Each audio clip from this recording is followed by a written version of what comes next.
Welcome into the pit, Toronto. I'm Mike. That's Jason. And we talk about metal. Let's do that. So today, bass.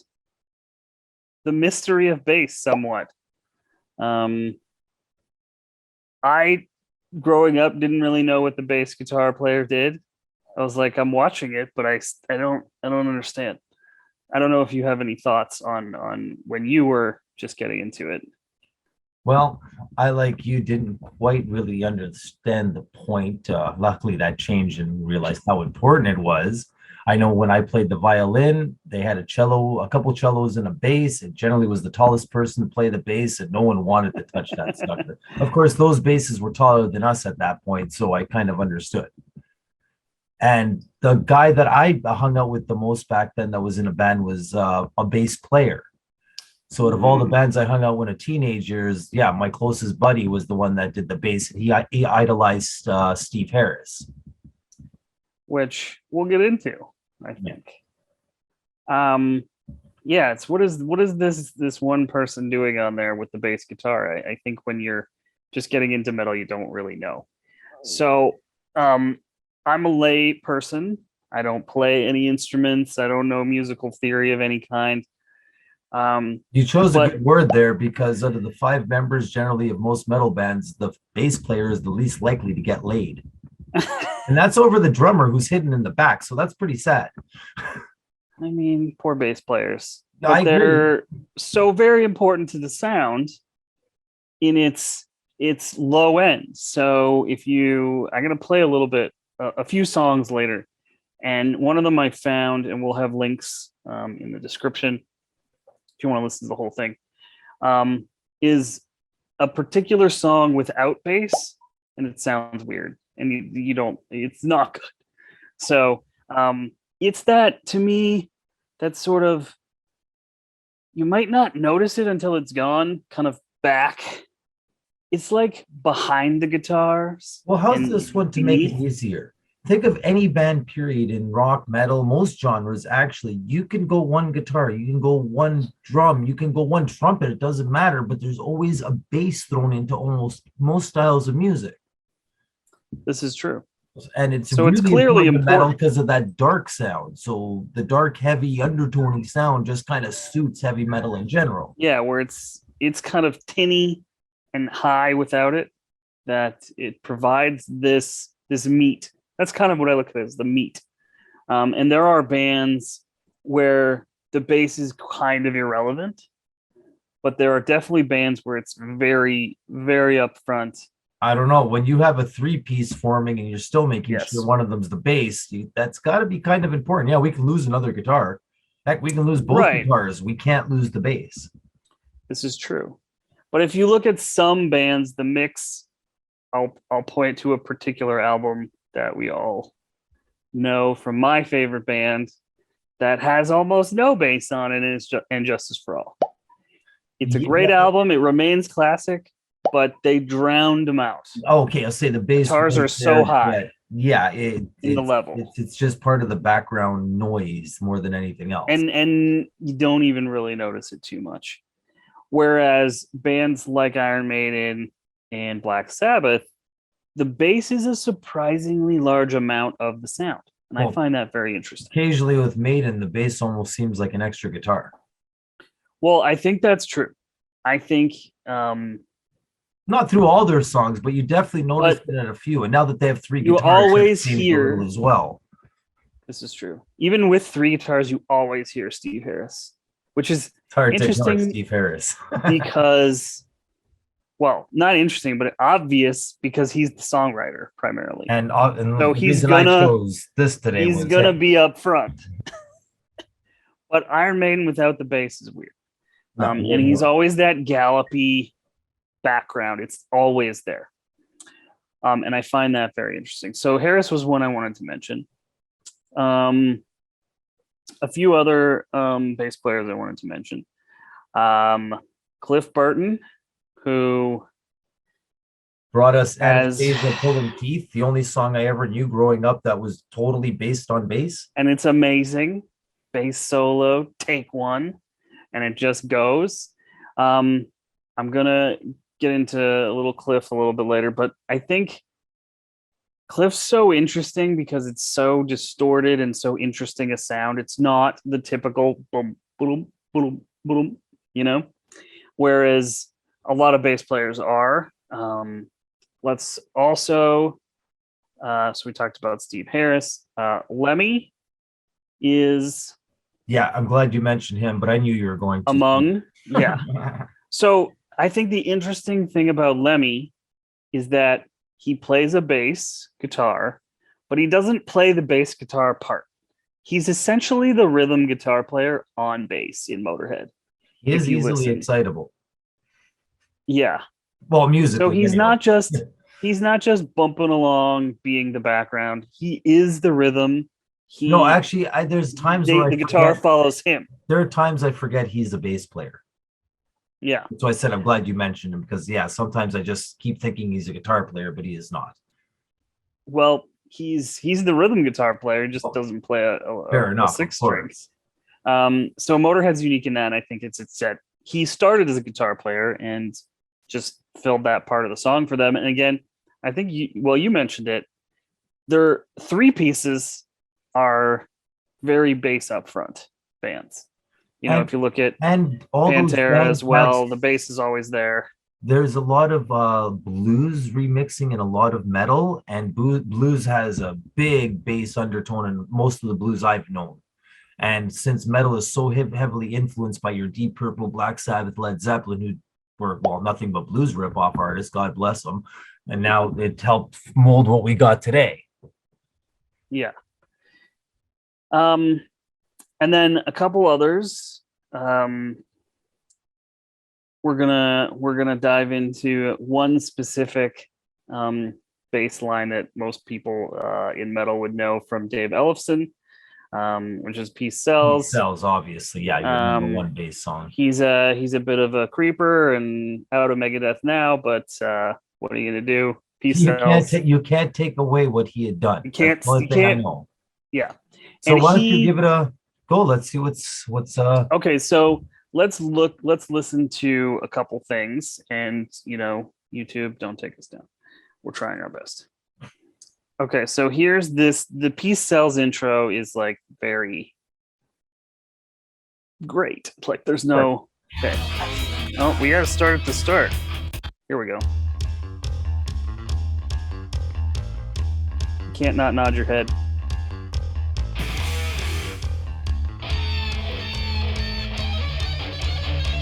And it's still there. Yeah. It's behind it. The guitar does start to take over, obviously, but yeah, by the time it even hits, you're hooked. If you're not hooked, metal's just not for you, I don't think. Yeah. That's a good one. And anybody who more of a US thing, but anybody who ever watched MTV growing up, that's the theme to intro to MTV News. Oh, I never listen. I never watched videos. I needed to. Yeah, it's more of an American thing. No, not even our Canadian Much Music. I just didn't care for videos. I wanted to hear the bands. Besides, if I looked at all those bands, especially back then, I might not have listened to them ever because, fashion isn't necessarily the best thing in all of metal. That's the intro music to MTV News. I didn't know that. Many years. I like hearing that. That's awesome. Yeah, hopefully they got a little money every time they played that. So there you go. So what's next on the docket? Okay, so the next person on the docket, I think that we should talk about is Geezer Butler of Black Sabbath fame. And again, another person who played uniquely in that I think people would be surprised how much of Black Sabbath's sound, like where that entire sonic experience comes from, is from the bass. And keep in mind, though, they didn't have a second guitarist. Right. So it was guitar and bass and drums. There you go. And Ozzy definitely wasn't playing anything except, let's not go down Ozzy's road. And the one that stands out for me, and I think for you, is N.I.B. Okay, good. I was just waiting. If you didn't do N.I.B, I tell you we got. So I have two N.I.Bs to share. Huh? I have the original track, and then I have an isolated just bass and guitar, and I think it's interesting. Okay. Okay, so I don't think I've heard that. let's listen to the original intro. This is all bass.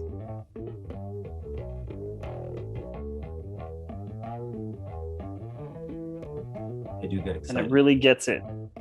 It's coming. Oh, I know. That's why I'm already getting excited.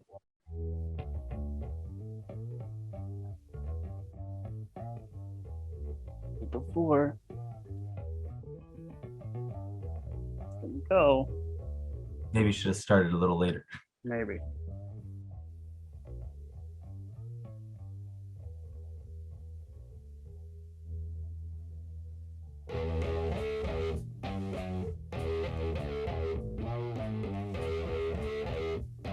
Yeah, like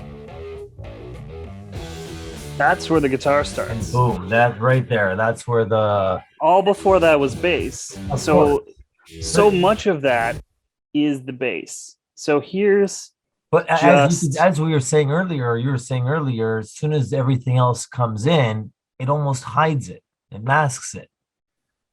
yeah, but I don't think in Sabbath so much of that sound is still there. No, I mean it masks it in the way it almost sounds like your rhythm guitar, of course, because it essentially is your rhythm guitar.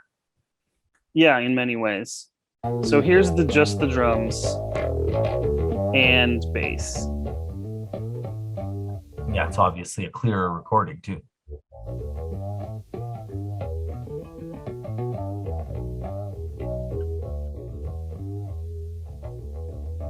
And then about 5 seconds is where the guitar would start. Right here. That's all bass. What is it, 2 different basses or? No? Huh. That's the all geezer right there. So Tony Iommi just comes in with that top end, but so much of that is geezer, which is very interesting. And yeah, I definitely have never heard that version before. So yeah, so we'll put links in the description so you can go check out the full one and give credit to those who we just played. Oh yeah, I'm taking credit for that. Better than I am at that stuff. Yeah. So geezer, I think very, very much shapes their sound and is a big part of their sound. Type Geezer Butler isolated bass in YouTube and you'd be good for an hour. The other person that I specifically want to mention, I have two more people to mention. One, and it's sort of in those precursors to metal, would be John Entwistle from The Who. He plays like Lemmy. Listen to John Entwistle isolated bass as well from any Who song, and it's big. It's much bigger than you think it is. So he's a big influence. Isn't on that a another lot of metal 4-piece guys. though? Nope. There is 5. That's why it was a question mark. I'm trying to remember. It's been a long time since I've seen. Yeah, it's just Pete Townsend on guitar and John Entwistle on bass. So there's no other guitarists. Nope.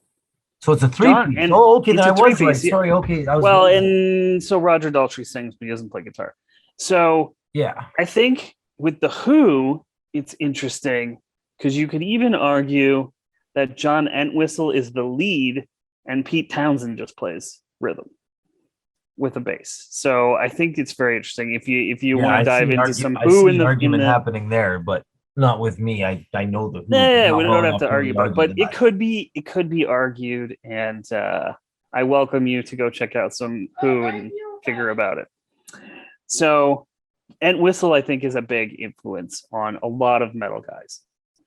And again, we're not going to debate what's metal and what's not too much, or maybe we will. The last one specifically that I want to mention is Tim Comerford from Rage and Audioslave. And loved Rage. Audioslave just never did it for me. Not because they weren't talented, they just didn't do much. I actually think I like Audioslave more. I like background music, but you know how I love to sing along. They don't have much to sing along to. Oh, we differ. Disagree. But anyway, Tim Comerford's bass is so great. he is one of those guys also always there. It's in every song. And again, only one other guitar in their band, Tom Morello. Yeah. So Well, I've seen I'm them gonna live. play That was for a good show. you. I'm gonna play for you an isolated bass track of something you'll recognize and just be like, how much of this sound was the bass? So here we go.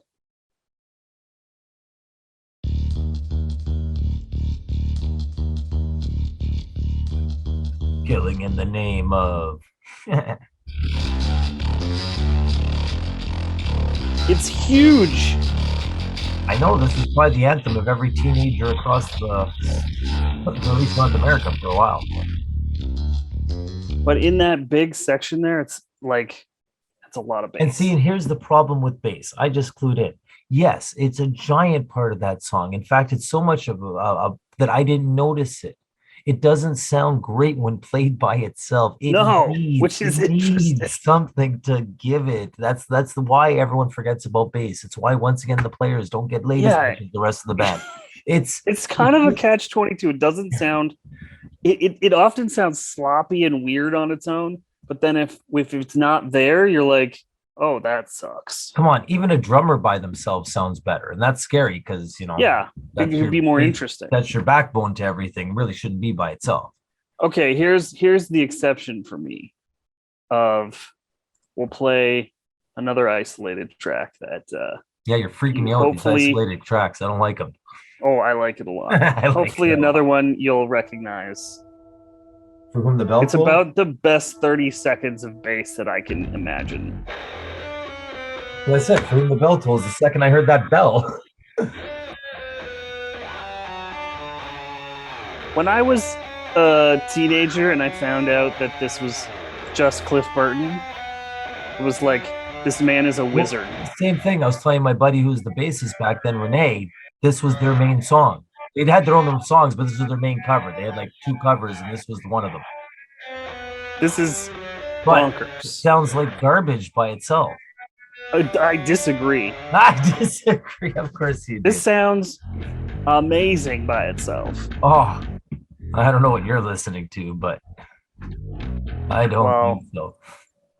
But it's there's a Metallica song, so it's not like I'm against the song. Just I've never heard it by itself, and I felt really ripped off without the rest of it.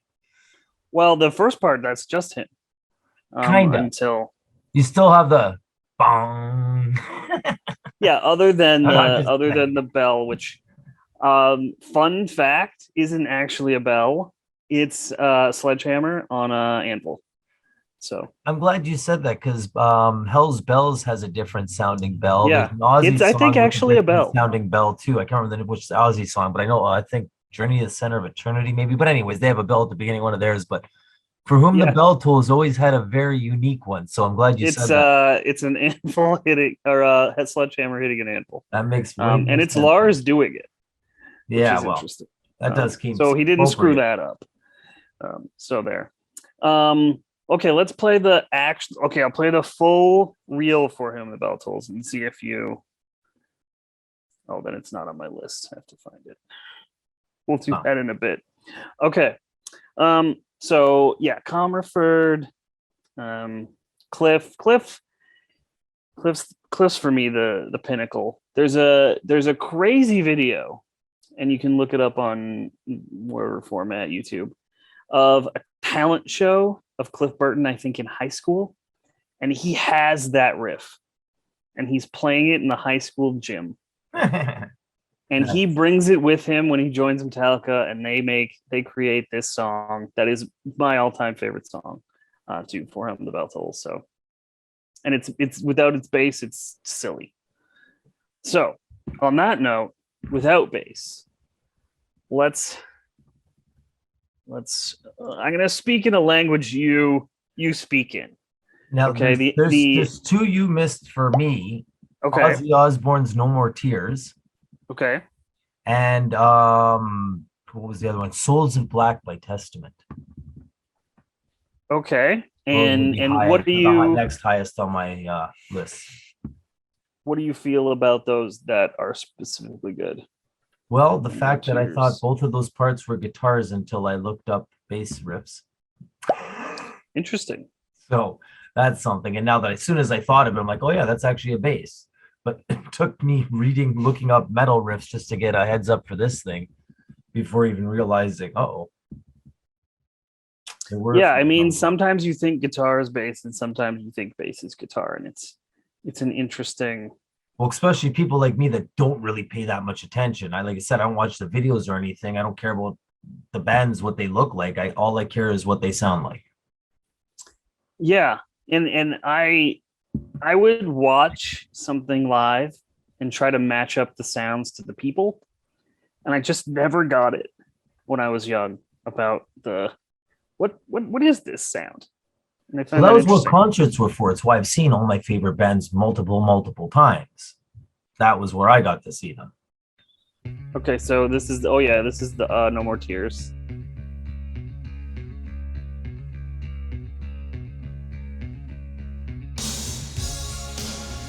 But the bass stays the Then you same. have like synth on top of it, and the bass is there. It actually is similar to the songs you pointed out. The bass, the bass, the bass. Then the music kicks in, but the bass keeps the same pace the whole way through. Well, not the whole way through, but for a bit as the rest of the song continues. Yeah, it's always sort of there. If you listen carefully, that's a good one. Still, yeah. So I don't know. I just figured I'd throw those at you because, well, why the hell not? Yeah. Okay, so I wanna speak in a language I know you understand. Uh-oh. And that's the Iron Maiden language. Oh yeah, I understand Iron Maiden. Okay. Yeah. So we're speaking the same language here. I'm gonna play you a song without bass. I found this track. Oh, that's so weird. Yeah, it's gonna be weird for all of us. But then I'll play the isolated bass from it, and then we'll play it all together. And I think it's kind of cool. Okay, so here's obviously you'll know what it is. I'm scared.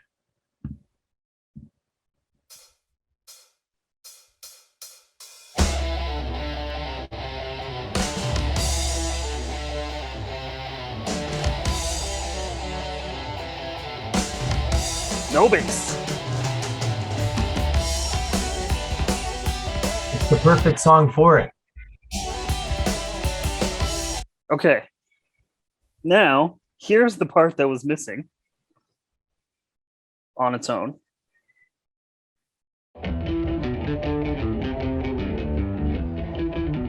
That's why. Yeah, if you heard it without this, you'd be like, oh, this is weird, but I don't know why. It's that gallopy. And it's almost the same as the guitar parts, which is why you almost don't notice it at all. Yeah. So they play together, but occupy like different space, which is interesting. Okay, now here that was here's it proper.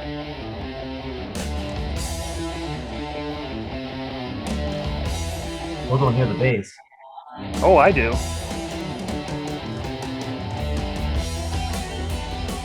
I didn't hear it till it broke out there. Yeah, it was almost totally hidden from it. It's always just galloping there for me in the background. Once again, it always goes back to that same thing of why it's so important. May not be the thing you notice the most, but it sets that whole tone down. Basically, it's like kind of odd and it's tinny and way up there, and you're like, oh, what's that? That's how are you supposed to hit the devil's note without it? Right? It's that sinisterness that the bass has. And I don't know if you have any other thoughts, but I thought we would end with a little Motorhead. And, I was also a little confused by your lack of Motorhead. Well, so there's a fun video, and I'll play the audio from it about 15-20 seconds. And I thought you'd be wearing a Motorhead shirt, not a South Park shirt. What's wrong with you? I'm just trying to switch it up a bit. Oh, make me so angry. So this is a video of Lemmy describing how other people play and how he plays. So it's fun. The basic difference is that most bass play something like this. Whereas I... Turning up his amp now. Sound quite different.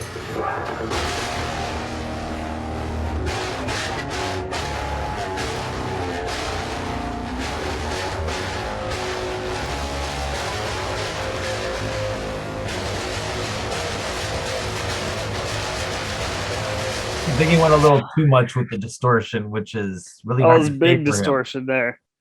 Even for And- him, that seemed a little much. I love Lem. Of Okay, course and he did. here's let me just cue it up. Overkill is probably the best Yeah, good call. example for me. Come on, queuing. That again, listening to it for the first time, I was like, what is making this sound? So here it is. It's a Lemmy.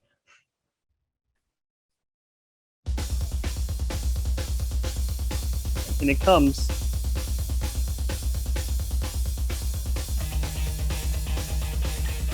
Yeah, this is a good song. And there's the guitar. Blending perfectly together, Yeah, I think which is the trick. there you hit the nail on the head. Is the great bands Know how to blend Yeah. and they occupy different space. So if the guitars are up here, you need to be down here. There's another really interesting video of Frank Bello and Dave Ellison talking about bass and they're two different bands, Anthrax and Megadeth, and where the bass sits in their band. Caught in a Mosh, by the way, great bass line. Sorry. Mosh, a good one. Didn't mean to interrupt for you, sure. Yeah, like let's You said Anthrax, so if you're gonna say that we're talking about bass, that's not fair to not throw their probably best bass hit in the mix. Yeah, for sure. I think Scott Ian's rhythm is kind of the key thing for Anthrax, but let's see how it goes here.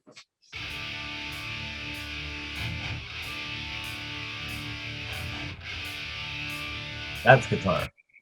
Yeah, I would say.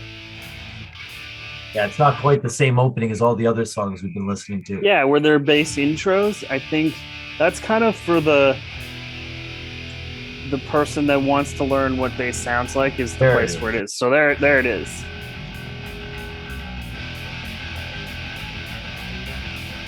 And that's fast. Oh yeah, that's why I said I had to mention it. Also, along with the other songs we've been talking about, with the exception of the Trooper, they almost took a lead format in those songs, which is unusual for most bands with their basses. So, well, to successfully do it, I'm sure many have tried. Yeah, and the bass is drowned out in many bands, just because bass players don't get the credit they deserve and don't get up in the mix. But I've always been fascinated by the instrument, and as a Metallica fan, when you're learning about the first few albums and you're pre-internet, learning about who Cliff Burton was and how he played really made me fascinated by this instrument, and that their first record has a bass solo on it, as you mentioned, and the fact that I which can listen is to it all the way. crazy. Well, no, what's crazy is I listened to the whole thing instead of fast forwarding it. Yeah, I know every note of that It's song. good. It's only going to happen from repeat. it's so listening. good. So, and I also like catchy lyrics. There's no catchy lyrics in Anesthesia. Which that I You guess know. that's the ultimate compliment From me, to yeah. an instrumental song is that you listen to the whole thing. Enough to know every note. If someone played it for me and they played a couple Yeah, I notes know off, instantly, I yeah. know it. So, but I Yeah, think- so there you go. The ultimate compliment played by the master of lyrics damn it, to Cliff Burton. bastards. Um, Well, that's a long great- gone but not forgotten. Cliff died at 24, and Jason, what would have been replaced him, I believe. less than a month later, he played his Oh, that first was show. it. Eh? Wow. Yeah, and Newstead takes a lot of shit from people too. He's Why? I very, liked him. very good. Yeah. I Very had no good. problem with him ever, not even once. And I sometimes enjoy YouTube comments. There's some live videos of Jason in early shows, and I was watching one, and there was a YouTube comment where it was like, okay, Lars on drums, James on lead vocals and rhythm Rhythm. guitar, Kirk Hammett on lead guitar, and Satan on the bass, because he's just evil in his backing lyrics and just how hard he played. And yeah, Jason doesn't get the credit he deserves. And I think Rob Trujillo is more of a Cliff style bassist, so he sounds more similar in the early stuff. But Jason had his own style that I said I wasn't going to knock him no matter what. And yeah. So. And I think I guess I already said we were going to close on Motorhead, but we didn't. The last thing to mention is the different styles of playing. So fingers versus picks. And I always check it out. Bass would be the only instrument where I'd suggest that. Well, there's only two to choose from in most metal bands, but yeah, with guitars you need a pick majority of the time. There's a couple guys who play like 6-string electric guitars without picks. That's what I said for the most and part. It's a very few. Yeah, but it's a split. The great bass players, some use fingers and some use picks. So Lemmy's a pick guy, and Jason tells an interesting story. Jason New said about why he used to pick, because he didn't have an amp or wasn't allowed to plug in when he was a kid. I guess with his parents, so he wanted to hear the notes so he could hear them when he used the pick. So that's how he learned. No, that makes sense though. And then, yeah, like, it's a pretty good split of fingers versus what you can do with a pick versus fingers. What you can do. But we should start wrapping this up, or pretty much wrap it up, because I think we've gone way longer than we meant. Lots to talk about. Bass is a cool instrument. Check out Isolated Bass Tracks if you're interested in hearing more. I love those, and I'm glad that YouTube has some of them up. And find that bass in those songs, and appreciate your local bass players. Glad you're saying that, because I will not be doing any of this like ever. But that's, I'm not the biggest person into bass. I'm glad people like you are there, because we desperately need more bassists, and well, people like me aren't. Well, I'm not gonna pick it up. So someone else has to do that. But I'm in the bass appreciation society. Me too. And if we can convince more people to be bassists, well, then long live heavy metal. There you go. Long live heavy metal, and we'll see you next time. Have a good night, man.